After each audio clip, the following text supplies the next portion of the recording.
আসসালামু আলাইকুম। আমি হাজির হয়েছি নবম দশম শ্রেণীর সম্পাদ্য নাম্বার 10 নিয়ে। তো সম্পাদ্য নাম্বার 10 আমাকে কি বলছে সেটা একটু বুঝি। সম্পাদ্য নাম্বার আমাকে 10 বলছে কোনো নির্দিষ্ট ত্রিভুজের, অর্থাৎ একটা নির্দিষ্ট ত্রিভুজ। তো অলরেডি আমরা পরিচিত হয়েছি ত্রিভুজ জিনিসটা কি, এটাকে বলা হয় ত্রিভুজ। তো যে কোনো একটা আমাকে ত্রিভুজ আঁকাইতে বলছে, নির্দিষ্ট একটা ত্রিভুজের অন্তর্বৃত্ত আঁকতে হবে। এই কথাটার মানে বুঝতে হবে, অন্তর্বৃত্ত আঁকতে হবে। অন্তর কথার অর্থ কি? মন। অন্তর কথার অর্থ মন। তাহলে কোথায় অন্তর কোথায় থাকে? মনটা কোথায় থাকে? আমাদের দেহের ভিতরে। এই দেহের ভিতরের আমাকে একটা ত্রিভুজ আঁকাইতে হবে, অর্থাৎ একটা নির্দিষ্ট ত্রিভুজ নেব। সেই নির্দিষ্ট ত্রিভুজের ভিতরে যদি আমি এরকম একটা বৃত্ত আঁকাইতে পারি, তাহলে সেটা হবে কি? আমার অন্তর্বৃত্ত। তাহলে অন্তর কথাটার মানে বুঝে গেলাম। যদি পরিবৃত্ত বলতো কি করতাম? একটা ত্রিভুজের বাহিরে, পরিকথার অর্থ ঢেকে রাখা বা বাহিরে। তো পরিকথার অর্থ অনুসারে আমার ত্রিভুজ থাকতে হবে বাহিরে। বহির্বৃত্ত, বহির্বৃত্ত কোথায় আঁকবো? একটা ত্রিভুজের বাহিরে যদি একটা বৃত্ত আঁকাই তাহলে সেটা হয়ে যাবে বহির্বৃত্ত। তো আমরা কথা না বাড়িয়ে আমরা অন্তর্বৃত্তটা আঁকিয়ে ফেলি। অন্তর্বৃত্ত কিভাবে আঁকাইতে হয় আমার ভিডিওতে চিত্রর সুবিধার জন্য, লেখাটা স্পষ্ট বোঝার জন্য আমি কলম দিয়ে চিত্রগুলো আঁকানোর চেষ্টা করব। কিন্তু আপনারা ভুল ক্রমেও কখনো কলম দ্বারা চিত্র আঁকাবেন না। অবশ্যই কলম দ্বারা চিত্র আঁকাইলে আপনাদের মার্ক 0 হয়ে যাবে। তাহলে আমরা যে কোনো একটা সাইজের একটা রেখা নিয়ে নিই। মনে করেন আমাকে একটা রেখা দিয়েছে, রেখার পরিমাণ দিয়েছে কত? 5 সেন্টিমিটার। এখন আমি 5 সেন্টিমিটার নিয়ে আমি একটা ত্রিভুজ আঁকাবো। ত্রিভুজ অঙ্কন করে তাহলে 5 সেন্টিমিটার আমি এখানে কেটে নিলাম। তাহলে এই 5 সেন্টিমিটার দিয়ে আমি একটা ত্রিভুজ অঙ্কন করব। মনে রাখবেন, যদি কোনো বাহুর মান উল্লেখ না করে তাহলে আপনারা ইচ্ছা মতো আঁকাইতে পারবেন। যদি বাহুর মান উল্লেখ করে দেয় তাহলে অবশ্যই বাহুর মানের সাথে হিসেব করে আমাকে চিত্র আঁকাইতে হবে। তাহলে এটা এর সমান দিয়েছে কত?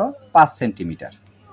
তাহলে এইটা যদি আমি আঁকাইতে চাই, আমরা জানি একটা ত্রিভুজ শুদ্ধভাবে আঁকানোর জন্য কি করতে হয়? একটা রেখার উভয় পাশের মাপ নিতে হয়। এভাবে 5 সেন্টিমিটার এখান থেকে নেওয়া যায়, স্কেল থেকে নেওয়া যায়। এরপরে কি করতে হবে? এটা নাড়াচাড়ানো করা যাবে না। এইটা সুন্দর করে এই পাশে একটা বৃত্তচাপ, এই বিন্দুকে কেন্দ্র করে। এরপরে যে বিন্দুটা আছে সেই পরের বিন্দুটাকে কেন্দ্র করে আর একটা বৃত্তচাপ আঁকাইতে হবে। আমরা এগুলোর নাম দিতে পারি, একটার নাম দিতে পারি এ, একটার নাম দিতে পারি বি। এখন এই দুইটা বিন্দু যদি আমি যোগ করে দিই তাহলে সুন্দর করে বিন্দু দুটো যদি আমি যোগ করে দিই আমার একটা বৃত্ত হয়ে যাবে। আমাকে শর্তই দিয়েছে একটা আমার একটা ত্রিভুজ হয়ে যাবে। আমার শর্তই দিয়েছে যে একটা ত্রিভুজের ভিতরে, অন্তর কথার অর্থ ভিতরে, ভিতরে একটা বৃত্ত আঁকাইতে হবে। তাহলে ভিতরে বৃত্ত আঁকাইতে গেলে আমার ত্রিভুজের মাঝ বিন্দু নির্ণয় করতে হবে। তাহলে মাঝ বিন্দু নির্ণয় করার জন্য আমি বাহুকেও অর্ধখণ্ড করতে পারি, কোণকেও অর্ধখণ্ড করতে পারি। আপনারা দু পদ্ধতি আমি শেখানোর চেষ্টা করব। দেখেন, আমি প্রথমে এ কোণকে অর্ধখণ্ড করে নেব, অথবা বি কোণকে। কোণ দ্বারা অর্ধখণ্ড করে আমি চিত্রটা আঁকাইতে চাই, এই জন্য কোণটাকে অর্ধখণ্ড করতেছি। আপনারা বাহুটাকে অর্ধখণ্ড করতে চাইলে বাহুটাকে অর্ধখণ্ড করবেন। দেখেন এভাবে। পিঠের মাপ আমি নিলাম, আমি একই মাপ রাখার জন্য এটাকেও আমি পিঠের মাপ 1 রাখলাম, কিন্তু কোণের মাপ কিন্তু ভিন্ন হতে পারে। যদি ভিন্ন রকমের বাহুর ত্রিভুজ নেন তাহলে পিঠের মাপ আলাদা হয়ে যায়। এরপরে কি, যে বিন্দুটা সৃষ্টি হয়েছে সেই দুই বিন্দুর মাপ নিয়ে একটা আমরা এখানে সুন্দর করে কম বেশি করে মাপ নিয়ে নেব। তো নিলাম, এই একটা বিন্দুকে কেন্দ্র করে এইখানে একটা বৃত্তচাপ আঁকবো, আবার এই উপরের বিন্দুকে কেন্দ্র করে এইখানে একটা বৃত্তচাপ আঁকবো। বেসিক জ্যামিতিতে এগুলো দেখানো হয়েছে যে পেটের মাপ এবং পিঠের মাপ নেওয়ার মাধ্যমে কিভাবে আমাদের একটা কোণকে অর্ধখণ্ড করতে হয়। তাহলে বি কোণকে অর্ধখণ্ড করার জন্য আমরা এইখানকে কেন্দ্র করে একটা বৃত্তচাপ আঁকবো এবং এই বিন্দুকে কেন্দ্র করে একই মাপ নিয়ে, অর্থাৎ এইটা কিন্তু আমার ছোট বড় করা যাবে না, একই মাপ নিয়ে আমাকে এরকম দুইটা বিন্দু আঁকাইতে হবে। এখন দেখি এই বিন্দু বা যে দুইটা বিন্দু হইলো, এই বিন্দুগুলাকে বরাবর যদি আমি রেখা টানি, এই রেখাটা বড় বা ছোট হইলে এটা কিন্তু আমাদের সমস্যা নাই। রেখা বড় ছোট হইলে সমস্যা নেই। একটু চেষ্টা করব যেন বিন্দুদের মাঝ বরাবর যায় এবং এইখানে যে রেখা আছে এটার যেন সঠিক জায়গায় ছেদ করে। তো সেই হিসেবে আমরা টানলাম। দেখেন, এই দুইটা কোণকে অর্ধখণ্ড করার পরে আমার পরস্পর একটা জায়গায় ছেদ করেছে, সেই ছেদের বিন্দুর নাম দিতে পারি আমি ও। এই ও বিন্দুকে কেন্দ্র করে আমি যদি একটা বৃত্ত আঁকাই, সেই বৃত্তটা অবশ্যই আমার শর্ত মানতে হবে যে এ বি এই বাহু এবং এই বাহুকে আমার কি করতে হবে? ছেদ করতে হবে, অবশ্যই স্পর্শ করতে হবে। স্পর্শ যদি না করে তাহলে কিন্তু হবে না। আমরা একটু দেখে নেব আগে, এইভাবে দেখে নেব যে মোটামুটি আমার সবগুলো স্পর্শ করছে কিনা, এভাবে দেখে নেব। যদি সবগুলো স্পর্শ না করে তাহলে অবশ্যই আমার কিন্তু চিত্রটা হবে না। এই কারণে একটুখানি দেখে নেব যে হ্যাঁ এটা স্পর্শ করতেছে, এটাও স্পর্শ করতেছে, এটাও স্পর্শ করতেছে। তো যখন স্পর্শ করবে তখন সুন্দর করে আমরা এভাবে একটা বৃত্তচাপ এঁকে ফেলবো, সুন্দর করে এভাবে একটা বৃত্তচাপ এঁকে ফেলবো। আমার একটুখানি বাইরে চলে গেছে, একটুখানি, যেহেতু আমি কলম দিয়ে আঁকাচ্ছি। কলম দিয়ে আঁকাইলে কিন্তু এটা 100% শুদ্ধভাবে আঁকানো যায় না, কারণ এটা কলমটা নড়াচড়া করে, প্লাস হচ্ছে এটা হচ্ছে মোটা পিন পয়েন্ট। তো আপনারা যদি রুলার দিয়ে আঁকান তাহলে এটা কিন্তু 100% ঠিক হয়ে যাবে। তো তারপরেও চিত্রটা আরও বোঝার জন্য আমি একটু রুল দিয়ে আবারও আঁকানোর আপনাদের চেষ্টা করব এবং আবারও আঁকিয়ে দেখাবো কিভাবে আঁকাবো, একটু দেখি। ওকে, যে কোনো একটা রেখা নিতে পারি, অথবা 5 সেন্টিমিটার করে আগেই কেটে নিতে পারি। এরকম যে 5 সেন্টিমিটার নিয়েছি, এখন 5 সেন্টিমিটারকে সঠিকভাবে ত্রিভুজ আঁকানোর জন্য কি করতে হবে, উভয় পাশের এইভাবে মাপ নিতে হবে। অবশ্যই মাপটা যেন শুদ্ধ হয়, এভাবে মাপ নিতে হবে এবং উভয় পাশে দুইটা বিন্দুকে কেন্দ্র করে দুইটা বৃত্তচাপ আঁকতে হবে। এই বৃত্তচাপ দুইটি সুন্দর করে আমরা একটু মিলিয়ে নেব, যেন কম বেশি না হয়। কম বেশি হলে কিন্তু আমার ত্রিভুজের মাপটা বা হচ্ছে সবগুলো বাহুকে স্পর্শ করবে না। একটু মাপটা সুন্দর করে বসিয়ে নেব। তো নিলাম। এখন আমরা কি করব, এখন এই যে এ বি সি রয়েছে, এই এ বি দুইটা কোণকে অর্ধখণ্ড করব। অর্ধখণ্ড করার সিস্টেমটা কি? অর্ধখণ্ড করার সিস্টেম হচ্ছে, আমরা প্রথমে পিঠের মাপ দুইটা একই মাপ রাখার জন্য বা একই রকম, যেহেতু এই জন্য আমরা একই মাপটাই নেব। একই মাপ রাখার জন্য একই রকম নেব। এরপরে নিতে হবে পেটের মাপটা। পিঠের মাপ নেওয়া হয়েছে, এখন আমাদের পেটের মাপটা নেওয়ার জন্য এইভাবে নিয়ে আমরা কেটে নেব। এই বিন্দুকে কেন্দ্র করে এখানে কেটে নেব। একটা বিন্দু পেয়ে গেলাম, এখানেও তাই। দেখব পেটের মাপ ঠিক, হ্যাঁ ঠিক আছে।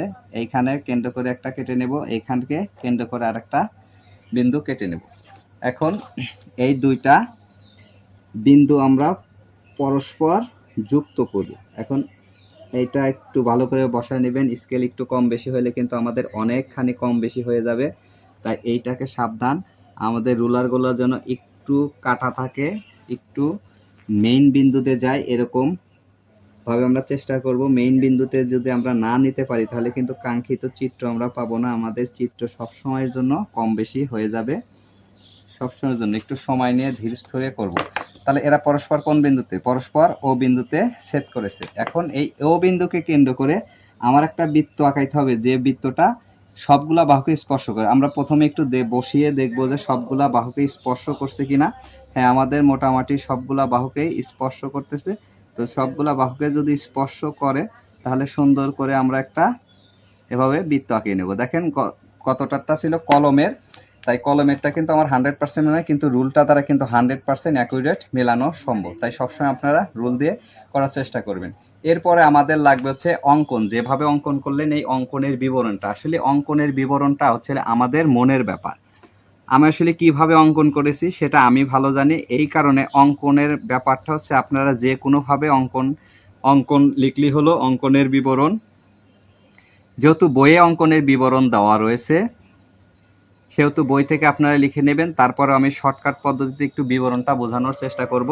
দেখেন, এত শর্ট করে লিখলেও আপনাদের মার্ক পাবেন, কারণ এখানে অনেক কাজ করতে হয়। এখন দেখি, আমি প্রথমে কি করেছি, ত্রিভুজ এ বি সি, একটা ত্রিভুজ নিয়েছি তাই না, এ বি সি ত্রিভুজ নিয়ে কাজটা কি করেছি, এ বি সি ত্রিভুজ নিয়ে কোণ এ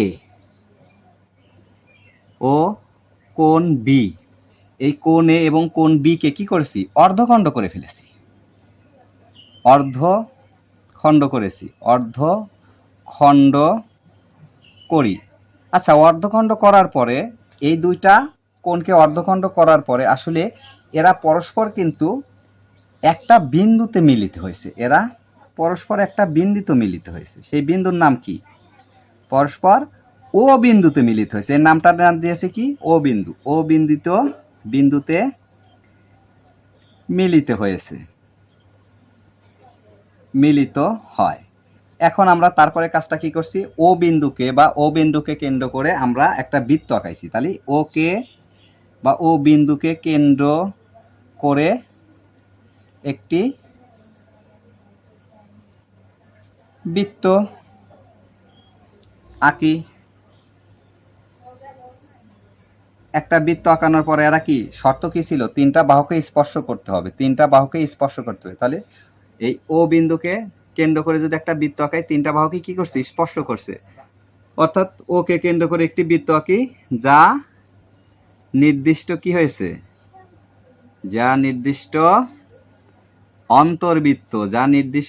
অন্তর্বৃত্ত। শেষ, আমার অঙ্কন কিন্তু শেষ, আমার অঙ্কনটা শেষ। এখন আপনারা ভিন্ন মত থাকতে পারে, ভিন্নভাবে অঙ্কন লিখতে পারেন, কারণ অনেক শুদ্ধভাবে বা আরও ভালোভাবে অঙ্কন লেখা যায়, যেমন বইয়ের ভাষায় অনেক ভালোভাবে লেখা আছে।